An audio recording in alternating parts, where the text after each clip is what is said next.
November থেকে ডিসেম্বরের শেষ সপ্তাহ পর্যন্ত আওয়ামী লীগ ১,০০০ মিছিল করবে, গোপন তথ্য ফাঁস।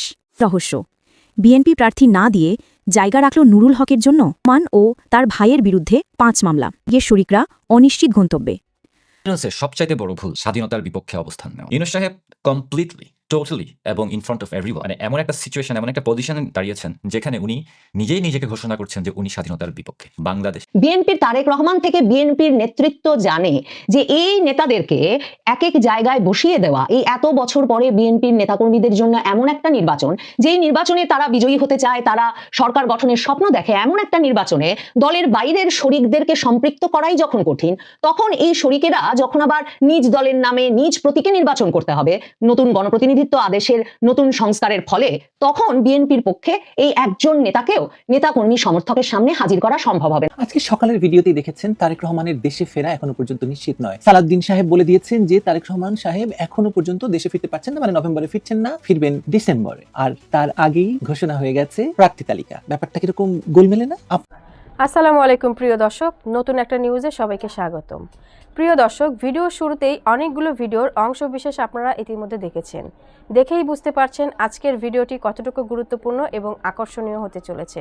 চলুন কথা না বাড়িয়ে একটা লাইক দিয়ে সম্পূর্ণ ভিডিও দেখে আসি। তার আগে বলবো, যারা এখনও চ্যানেলটি সাবস্ক্রাইব করেননি তারা অতি দ্রুত সাবস্ক্রাইব করে দিবেন, আর যারা সাবস্ক্রাইব করেছেন তাদেরকে অসংখ্য ধন্যবাদ। আজকে সকালের ভিডিওতেই দেখেছেন তারেক রহমানের দেশে ফেরা এখনো পর্যন্ত নিশ্চিত নয়। সালাউদ্দিন সাহেব বলে দিয়েছেন যে তারেক রহমান সাহেব এখনো পর্যন্ত দেশে ফিরতে পারছেন না, মানে নভেম্বরে ফিরছেন না, ফিরবেন ডিসেম্বরে। আর তার আগেই ঘোষণা হয়ে গেছে প্রার্থী তালিকা। ব্যাপারটা কিরকম গোলমেলে না? আপনার কাছে তো মনে হয় নির্বাচনের তারিখ ঘোষণা হয়নি, নির্বাচন হবে কিনা তা ঠিক নেই। এক সপ্তাহের মধ্যে রাজনৈতিক দলগুলোর ভেতরে একটা সমঝোতা করে তারপরে প্রধান উপদেষ্টাকে বললে তারপরে তিনি বল গড়াবেন। জুলাই সনদ নিয়ে 1 বছর, প্রায় 8 মাস ঐকমত্য কমিশনে কত কথা হলো, 8 মাসে যা হলো না 1 সপ্তাহে তা হয়ে যাবে। আর এর ভেতরেই এই প্রার্থী তালিকার ঘোষণা আসলো। কেন আসলো, এর পেছনে কি আছে, সেসব নিয়েই আজকের আলোচনা।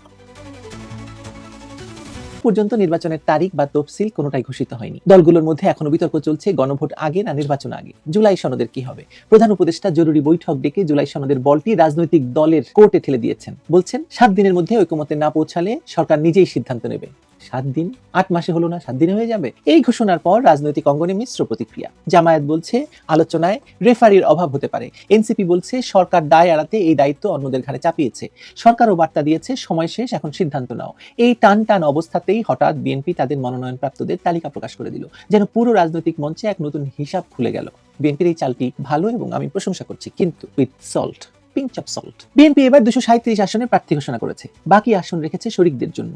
দলের মহাসচিব জানিয়েছেন ঘোষিত আসনেও পরিবর্তন আসতে পারে, অর্থাৎ এটি চূড়ান্ত তালিকা নয়, প্রাথমিক তালিকা। আরেকটি আসবে যখন নির্বাচনের তফসিল ঘোষণা হবে। তখন প্রশ্ন উঠছে, নির্বাচন নিয়েই যখন অনিশ্চয়তা, তখন এত তাড়াহুড়া কেন? বিকল্প প্রার্থী যাচাই, অভ্যন্তরীণ কোন্দল ঠান্ডা করা এবং সরকারকে নির্বাচনের দিকে ঠেলে দেওয়া। শুনতে কৌশল ভালো মনে হলেও বাস্তবিকই অনেকের চোখে মনোনয়ন বাণিজ্যের প্রথম দফা। বিএনপির রাজনীতিতে এটা নতুন নয়। 2018 সালেও একাধিক প্রার্থীকে আশার আলো দেখিয়ে বিপুল অর্থ আদায় হয়েছিল বলে অভিযোগ আছে। ব্যাপারে আরো বিস্তারিত কথা বলবো একটু পরে। এবারও অনেকে মনে করছেন একই খেলা নতুন মোড়কে ফিরছে। এখন একটি খসড়া তালিকা, পরে ফাইনাল তালিকা, আর এই 2 দফাতেই হবে কি লেনদেন।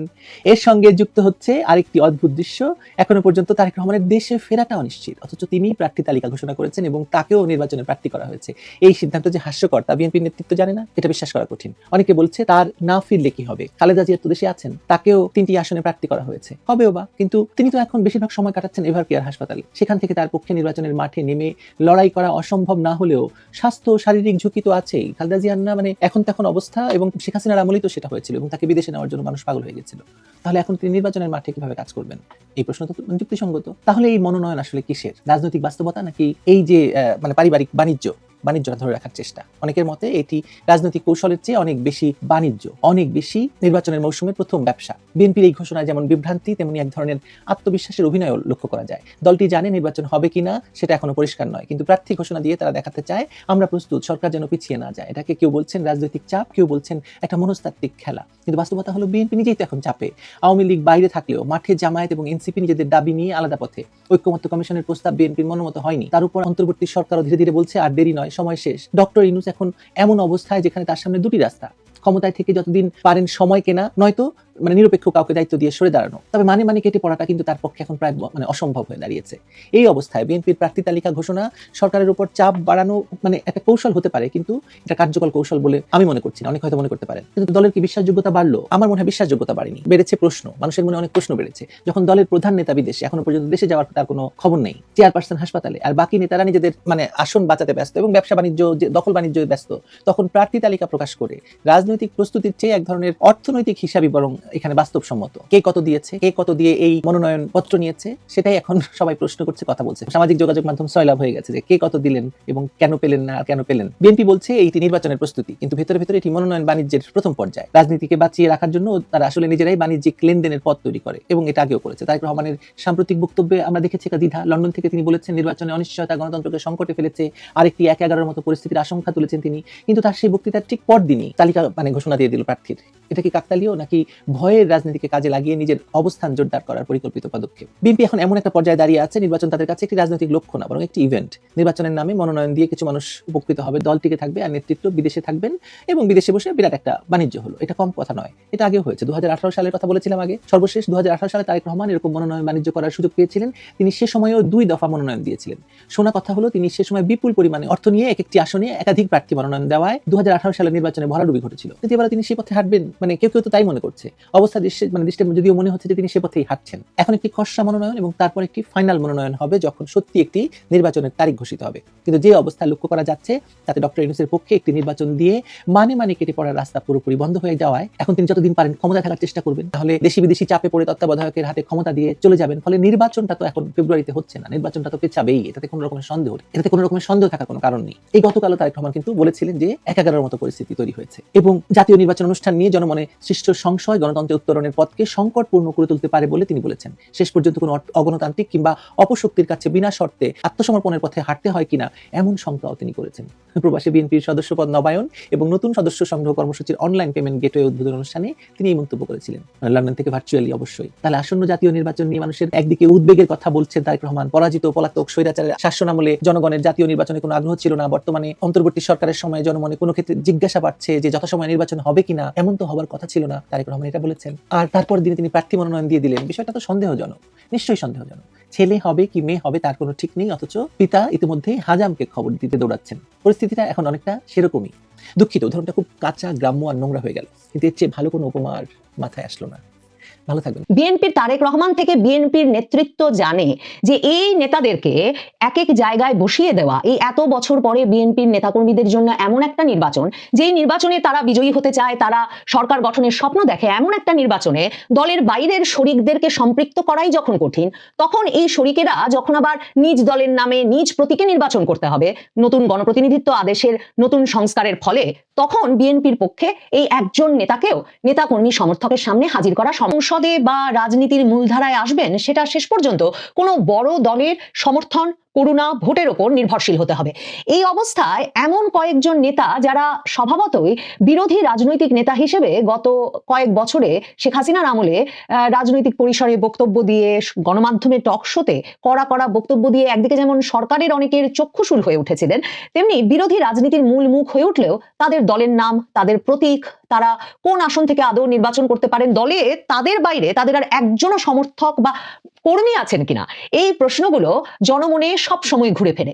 এরকম নেতাদের কয়েকজনকে এবার বিএনপিকে নির্বাচনে অংশ নেওয়ার সুযোগ করে দিতেই হবে, এমন একটা চাপ বিএনপির উপরে 2024 আগস্টের পর থেকেই আছে, যখন থেকে বিএনপি বলতে শুরু করেছে যে তারা ফ্যাসিবাদ বিরোধী শক্তির ঐক্য ঘটিয়ে নির্বাচনের দিকে যেতে চায়। এদের মধ্যে আন্দালিব রহমান পার্থর কথা যদি বলি, আন্দালিব রহমান পার্থ জনপ্রিয় নেতা।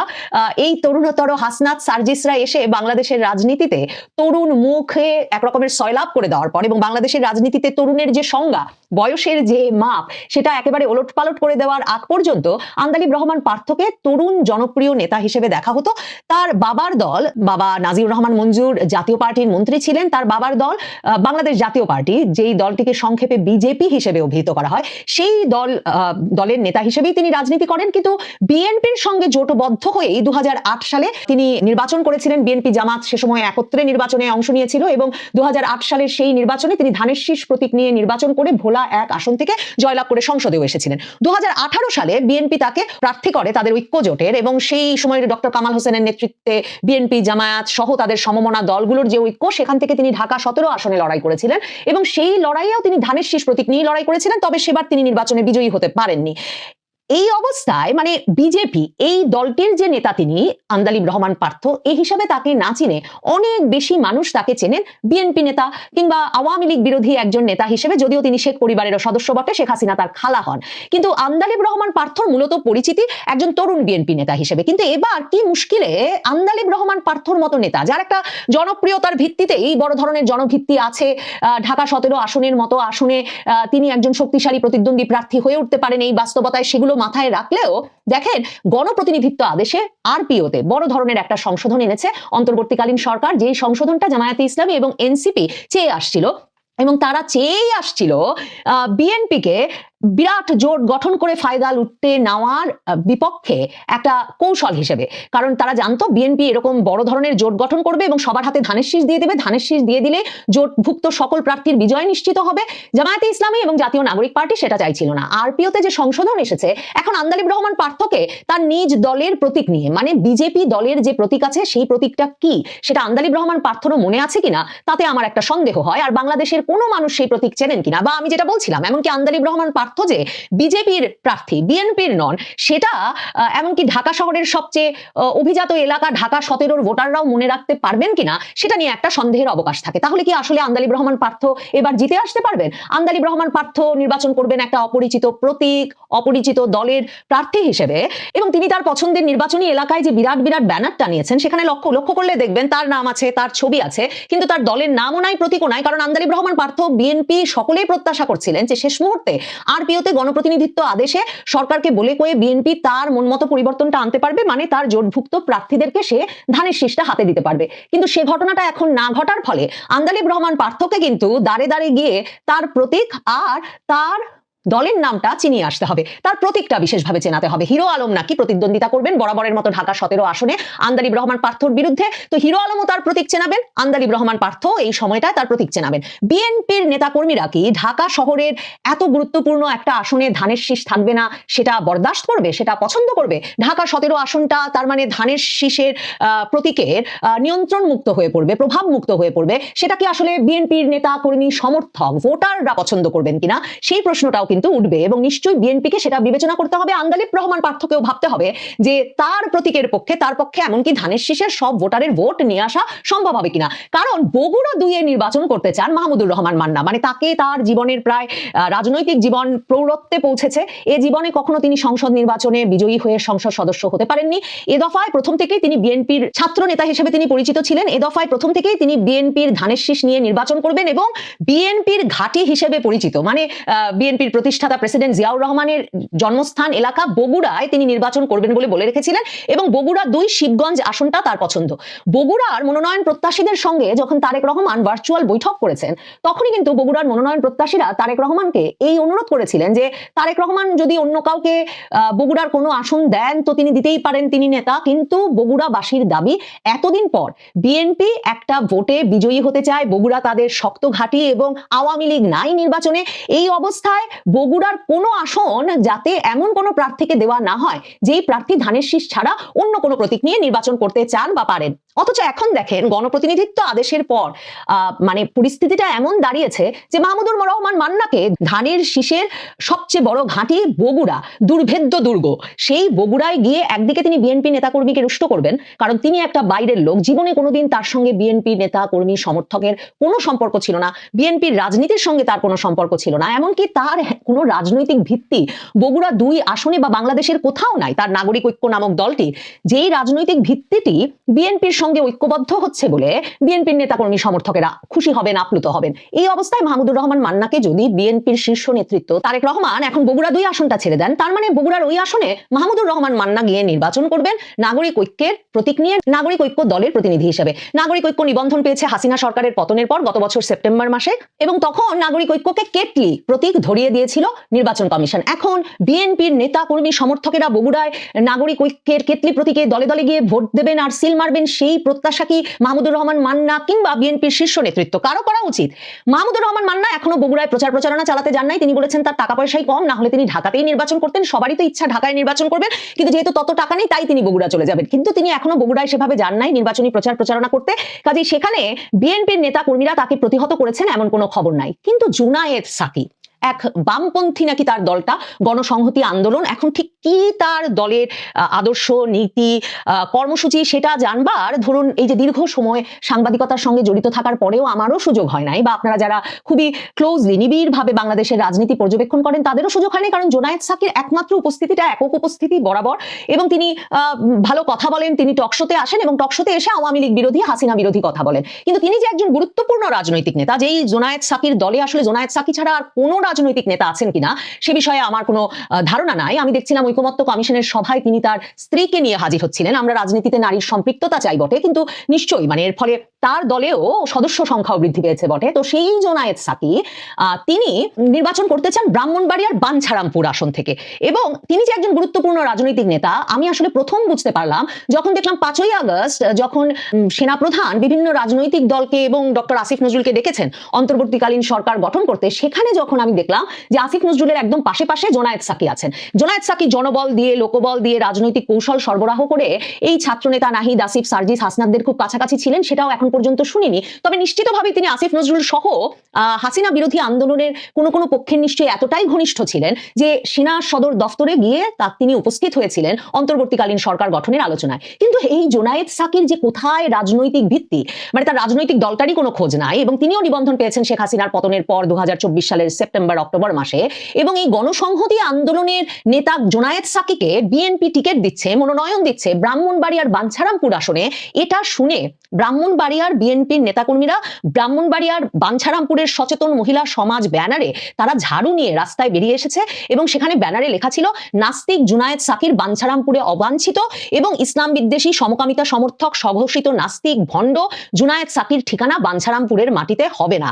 এবং সেখানে অবাঞ্ছিত ঘোষণা করে সেখানে এই সচেতন মহিলা সমাজ বাঞ্ছারামপুরের তারা বলেন যে আমরা ধানের শীষের প্রার্থীকে বাঞ্ছারামপুরে চাই, আমরা জুনায়েদ সাকিকে চিনি না। তিনি 5ই আগস্টের পর বাঞ্ছারামপুরে এসে বাম রাজনীতির নামে ধর্মবিরোধী চিন্তাধারা ঢুকিয়ে দিচ্ছেন, তরুণ প্রজন্মকে বিভ্রান্ত করা হচ্ছে। ভাবেন জুনায়েদ সাকিকে এই জায়গায় টিকিট দিয়ে, নিরাপত্তা দিয়ে, বিএনপি নেতাকর্মীদের রোষের মুখ থেকে বাঁচিয়ে কে পাঠাবেন ওই এলাকায়? আন্দালিব রহমান পার্থ তিনি ভোলা 1 আসনে কিন্তু নির্বাচন করতে চেয়েছিলেন, ঢাকা 17-র পাশাপাশি ভোলা একটা তার পৈতৃক এলাকা। সেই এলাকায় 2008-এ নির্বাচন করেছেন। তার ভাই আওয়ামী লীগের টিকিট একবার চেয়েছে, সেখান থেকে নির্বাচন করবার জন্য এক দফা বিএনপির টিকিটও চেয়েছিল তোফায়েল আহমেদের বিরুদ্ধে নির্বাচন করবার জন্য। কাজেই তাদের পারিবারিক এলাকা ভোলা 1-এ তিনি কিন্তু গিয়েছিলেন এই সপ্তাহে, এই 3-4 দিন আগে নির্বাচনী কার্যক্রম পরিচালনা করতে। সেখানে ভোলা শহরে একেবারে নতুন বাজার চত্বরে বিএনপি আর আন্দালিব রহমান পার্থর বাংলাদেশ জাতীয় পার্টির সমর্থকদের মধ্যে এমন সংঘর্ষ ঘটেছে যে সেই সংঘর্ষে রণক্ষেত্রে পরিণত হয়েছে পুরো নতুন বাজার থেকে প্রেস ক্লাব এলাকা। পত্রিকায় দেখছি কয়েকটি গাড়ি, দোকান, রাজনৈতিক দলের পোস্টার, ব্যানার ভাঙচুর হয়েছে। এই সংঘর্ষে অর্ধশত আহত হয়েছেন। আন্দালিব রহমান পার্থ যার রাজনৈতিক ভিত্তি আছে, পিতার আমল থেকে রাজনীতি, মানে মন্ত্রীর ছেলে, সেই জায়গায় পুরো একটা মানে জন্মকর্ম রাজনীতি আছে, এমন এলাকা ভোলা থেকে তাকে ছেড়ে চলে আসতে হয়েছে বিএনপির নেতাকর্মী সমর্থকদের মুখে, এবং তিনি এখন ঢাকা 17 আসনে মনোনয়ন পাবেন সেই প্রত্যাশা নিয়ে বসে আছেন। এই অবস্থায় জুনায়েদ সাকি, মাহমুদুর রহমান মান্নারা এলাকায় যাবেন কি করে? আর ভিপি নুরুল হক নুরু, যাকে তারেক রহমান তার অত্যন্ত প্রিয়জন হিসেবে পরিচয় করিয়ে দিয়ে 2024-এর অক্টোবরে রুহুল কবির রিজভীকে দিয়ে নেতাকর্মীদেরকে চিঠি লিখিয়েছিলেন, পটুয়াখালীর নেতাকর্মীদেরকে, যে যাতে পটুয়াখালীর গলাচিপায় নুরুল হক নুরুর আসনটিতে তাকে বিএনপির নেতাকর্মীরা সম্পূর্ণ সমর্থন দেন। সেই এলাকায় মানে পটুয়াখালীর গলাচিপায় ভিপি নুরুর যেখানে জন্মস্থান, সেই জন্মস্থানে ভিপি নূর নির্বাচনী কার্যক্রম জনসংযোগ পরিচালনা করতে গিয়ে গত জুন মাসে এমন ভাবে অবরুদ্ধ হয়ে পড়েছিলেন বিএনপির নেতাকর্মী সমর্থকদের দ্বারা যে তাকে পরে সেনাবাহিনী আর পুলিশ দিয়ে সারা রাত ভর অভিযান চালিয়ে উদ্ধার করে নিয়ে আসতে হয়েছিল। কাজেই বিএনপির তারেক রহমান থেকে বিএনপির নেতৃত্ব জানে যে এই নেতাদেরকে এক এক জায়গায় বসিয়ে দেওয়া, এই এত বছর পরে বিএনপির নেতাকর্মীদের জন্য এমন একটা নির্বাচন, যেই নির্বাচনে তারা বিজয়ী হতে চায়, তারা সরকার গঠনের স্বপ্ন দেখে, এমন একটা নির্বাচনে দলের বাইরের শরিকদেরকে সম্পৃক্ত করাই যখন কঠিন, তখন এই শরিকেরা যখন আবার নিজ দলের নামে নিজ প্রতীকে নির্বাচন করতে হবে নতুন গণপ্রতিনিধিত্ব আদেশের নতুন সংস্কারের ফলে, তখন বিএনপির পক্ষে এই একজন নেতাকেও নেতাকর্মী সমর্থকের সামনে হাজির করা সম্ভব হবে না। আর এই নেতাদের কারো পক্ষেও এই পরিস্থিতিতে নিজ নিজ প্রতীক দিয়ে জিতে আসা বড্ড মুশকিল হবে। কাজেই আন্দালিব পার্থ, মাহমুদুর রহমান মান্না, জোনায়েদ সাকি, ভিপি নূরের মতো জাতীয়ভাবে পরিচিত নেতাদেরও এবার এই এমপি হওয়ার খায়েশ এত কাছে চলে আসার পরেও সেই স্বপ্ন পূরণ করা খুব কঠিন বলে আপাতত মনে হচ্ছে। ধানের শীষ ছাড়া নির্বাচন করে জিতে আসা মুশকিল হবে বটে। তবে আমার দেশ পত্রিকা খবর দিচ্ছে যে জোটের 12 নেতাকে এরই মধ্যে গ্রিন সিগন্যাল দিয়ে দিয়েছে বিএনপি, এবং তার মধ্যে এই 4 নেতার নামই আছে। এর পাশাপাশি নুরুল হক নুরুর দলের রাশেদ খান, সাধারণ সম্পাদক রাশেদ খান, তাকেও ঝিনাইদহ 2 আসন থেকে মনোনয়ন দেওয়া হয়েছে। এছাড়া বিএনপির পুরনো নেতা মন্ত্রী কর্নেল অলি আহমেদের দল এলডিপির কয়েকজন নেতাও মনোনয়ন পাচ্ছেন বিভিন্ন আসন থেকে। ঢাকা 13 আসনটাও নাকি বিএনপি ছেড়ে দিচ্ছে। বিএনপি সেই আসনটা ছেড়ে দিচ্ছে মুসা বিন শমশেরের ছেলে এনডিএম চেয়ারম্যান ববি হাজ্জাজকে। এতগুলো ঢাকার আসন সত্যি সত্যি শরিকদের ছেড়ে দেবে, তারা বিবিধ বিচিত্র প্রতীকে নির্বাচন করবে নানা নামের দল থেকে। বিএনপির নেতা কর্মী সমর্থক ভোটারদের এতে কি প্রতিক্রিয়া হয়, তারা এসব প্রার্থীদের ভোট দিতে উৎসাহী হন কিনা, এই প্রার্থীরাও তাদের নিজেদেরকে বিএনপির প্রার্থী হিসেবে প্রমাণ করে জয় সুনিশ্চিত করতে পারেন কিনা, তার উপরেই আসলে এই জোটের সাফল্য নির্ভর করবে।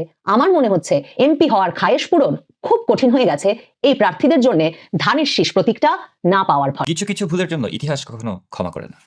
সে যেই হোক না কেন, সে যত বড় মানুষই হোক না কেন, যত বড় অর্গানাইজেশনই হোক না কেন, some mistakes that are never ever forgiven. Sir ইউনুসের এ ধরনের কিছু মিস্টেকস আছে, ভুল আছে, যেগুলো ওনাকে না ঘুমাতে দিবে, না শান্তিতে থাকতে দিবে, না মানুষ তাকে ক্ষমা করবে। এই ভুলগুলো এত এত ম্যাসিভ, মানে বাংলাদেশের মানে ইতিহাস পর্যন্ত চেঞ্জ করে ফেলছে। বাংলাদেশের একটা যে টায়ার আছে সেইটা পর্যন্ত চেঞ্জ করে ফেলছে। পুরো এই জনপদটাকে অন্যরকমভাবে অন্য একটা দিকে মানে ধাবিত করছে। স্যার ইউনুসের সবচাইতে বড় ভুল স্বাধীনতার বিপক্ষে অবস্থান নেওয়া। ইউনুস সাহেব কমপ্লিটলি টোটালি এবং ইন ফ্রন্ট অফ এভরিওয়ান মানে এমন একটা সিচুয়েশন, এমন একটা পজিশনে দাঁড়িয়েছেন যেখানে উনি নিজেই নিজেকে ঘোষণা করছেন যে উনি স্বাধীনতার বিপক্ষে, বাংলাদেশের স্বাধীনতার বিপক্ষে, 71-এর বিপক্ষে। উনি রীতিমতো ঘোষণা দিয়েছেন বলতে গেলে যে উনি একজন স্বাধীনতার বিপক্ষের শক্তি। উনি স্বাধীন বাংলাদেশে বিশ্বাস করে না, যে কারণে ওনার সাথে পাকিস্তানিদের এত মহরম সম্পর্ক, এত মিংলিং, পাকিস্তানিদেরকে নিয়ে তার ওনার মানে প্ল্যানের শেষ নাই। 2 দিন পরপরই তাদের সাথে মিটিং, 2 দিন পরপরই এরা সেটা। বেসিক্যালি স্বাধীনতার বিপক্ষে যত শক্তি আছে ইনক্লুডিং পাকিস্তানিস এবং বাংলাদেশের ভিতরে যারা আছে, জামাত, শিবির, এনসিপি, বিভিন্ন ধরনের রেডিক্যাল টেররিস্ট অর্গানাইজেশন, সবাইকে একসাথে নিয়ে উনি নিজের অবস্থান ঘোষণা করেছেন স্বাধীনতার বিপক্ষে। এটা উনার এই 70-80 বছরের জীবনে বা 85 বছরের জীবনে অনেক বড় একটা ভুল, যেই ভুল উনি এই ভুল থেকে বের হতে পারবেন না। এটা হচ্ছে সবচেয়ে বড় ভুল। উনার দ্বিতীয় ভুলটা হচ্ছে বিদেশিদের উপর অনেক বেশি রিলাই করা। আমরা সবাই জানি যে উনার পাওয়ার হাউসটা কোথায়, উনার সোর্স অফ পাওয়ার কোথায়। বেসিক্যালি আমেরিকার শক্তিতে এবং কিছু ইউরোপিয়ান লবির শক্তিতে উনি চলেন। উনি বিদেশিদের উপর সবচেয়ে বেশি রিলাই করেন। উনার মানে হাতা গোষ্ঠী সবাই মানে বিদেশে কোনো না কোনোভাবে সেটেল। উনি নিজেও বিদেশে সেটেল। উনার কার্যক্রম, উনার সার্কেল হতে শুরু করে সবই বিদেশি, বিশেষ করে আমেরিকাতে। আমেরিকানদের উপর উনার ডিপেন্ডেন্সি এত বেশি যে আমেরিকা যদি একটু আঙ্গুল নাড়ে ওনার অবস্থা খারাপ হয়ে যায়। আর এই মুহূর্তে ঠিক সেটাই হচ্ছে, কারণ উনার বিদেশি বন্ধুরা ওনাকে ডিনাই করছেন।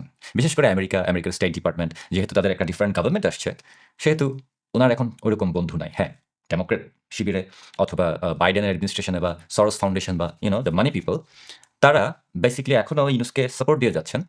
কিন্তু আমেরিকার গভর্নমেন্ট স্যার ইউনুসের পাশে নাই, দে হেট হিম। জনাব ট্রাম্পের অ্যাডমিনিস্ট্রেশন ইউনুসকে একেবারে সহ্য করতে পারছে না। তারা কেয়ার করে না বাংলাদেশে ইলেকশন হবে কি হবে না, they don't give a shit. But তারা চায় না এই ইউনুস যেন বাংলাদেশে ক্ষমতায় না। তো বিদেশিদের উপর অতিমাত্রায় নির্ভরশীলতা স্যার ইউনুসকে 12টা বাজিয়ে দিয়েছে, এবং যে কারণে স্যার ইউনুসকে কিন্তু যেভাবে খুশি তারা বেন্ড এবং টুইস্ট করতে পারে। এবং উনি সব প্রণোদিত হয়ে সবকিছু বিদেশিদেরকে দিয়ে দেয়।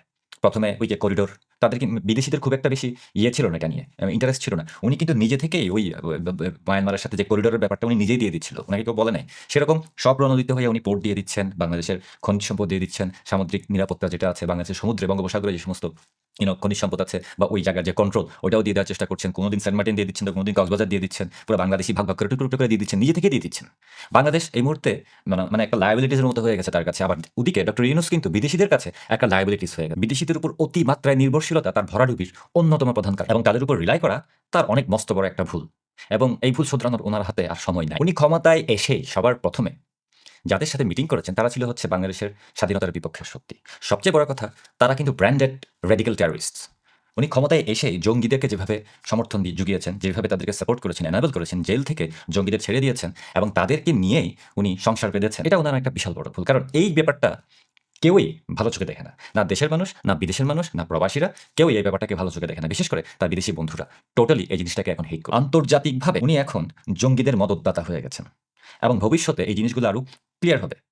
কিন্তু এই ভুলটা উনি জেনে শুনে করেছেন, জেনে বুঝে করেছেন। কারণ উনার মতে যেই প্ল্যানটা বাংলাদেশের জন্য উনি করতে চেয়েছিলেন, যে একটা কনফ্লিক্ট জোন, একটা ওয়ার জোন বানানো, সেখানে জঙ্গিদের অবশ্যই লাগবে, স্বাভাবিকভাবে বাইডেন অ্যাডমিনিস্ট্রেশন, ডিপ স্টেট এই কাজগুলি করে এবং উনিও তাদেরকে প্লিজ করতে গিয়ে জঙ্গিদেরকে সমর্থন দিয়ে বসেছেন। যে এই জঙ্গিদের বিরুদ্ধে যুদ্ধ করতে করতে পশ্চিমা বিশ্ব হয়রান হয়ে গেছে, রাইট? তারা রীতিমতো টায়ার্ড হয়ে গেছে, এক্সস্টেড হয়ে গেছে, তাদের রিসোর্স এক্সস্টেড হয়ে গেছে। ঠিক সেই জঙ্গিদেরকেই উনি মদত দিয়েছেন। একজন নোবেল পুরস্কার বিজয়ী, শান্তিতে নোবেল পুরস্কার বিজয়ী যখন জঙ্গিদেরকে সাপোর্ট দিচ্ছে, এটা ভুল না হয়ে যাই না। আর যত যাই বলুন না কেন, বাংলাদেশের জামাত শিবির, হেফাজত, জেএমবি, হরকাতুল জিহাদ, এই সমস্ত অর্গানাইজেশনগুলো ব্র্যান্ডেড অ্যাজ টেররিস্ট অর্গানাইজেশন। বাংলাদেশের মানুষও জানে এগুলি সবই নেগেটিভ অর্গানাইজেশন, এগুলি সবই ইভিল অর্গানাইজেশন, এগুলি সবই ইভিল পিপল। এবং তাদেরকেই সবার প্রথমে কোলে নিয়ে ঘুরেছেন ডক্টর ইউনূস, এবং তাদের সাথে এখনো তার এই সমস্ত দহরম মহরম সম্পর্ক, প্রেমালাপ এখনো চালু আছে। এই মুহূর্তে স্যার ইউনূস জঙ্গিদের ধরেই, তাদের অস্ত্রের পাওয়ার ধরেই ক্ষমতায় টিকে আছেন এবং যে কোনো মুহূর্তে সেটাও চলে যেতে পারে। Because this is a very dangerous president, my friend. আপনি যেই হন না কেন, যত বড় নোবেল বিজয়ী হন না কেন, এই গ্যাঞ্জাম থেকে বাইরে হওয়া খুবই ডিফিকাল্ট। ইন্টারন্যাশনালি এটা খুব ডেঞ্জার। স্যার ইউনূসের পরবর্তী বড় ভুলটা হচ্ছে বাংলাদেশের ডিফেন্স ফোর্সেস, সেনাবাহিনীকে দুর্বল করার চেষ্টা করা। ইউনূস সাহেব এমন কিছু ঘটনা ঘটিয়েছেন যে কারণে বাংলাদেশের সেনাবাহিনীর, নৌবাহিনী বা বিভিন্ন ডিফেন্স ফোর্সেস বা বিমান বাহিনী যারা। প্রিয় দর্শক, ভিডিওটি দেখে কি জানলেন, বুঝলেন? অবশ্যই আপনাদের মূল্যবান মতামত কমেন্ট বক্সে জানিয়ে দিবেন। পারলে ভিডিওটি শেয়ার করে সবাইকে দেখার সুযোগ করে দিবেন। ধন্যবাদ।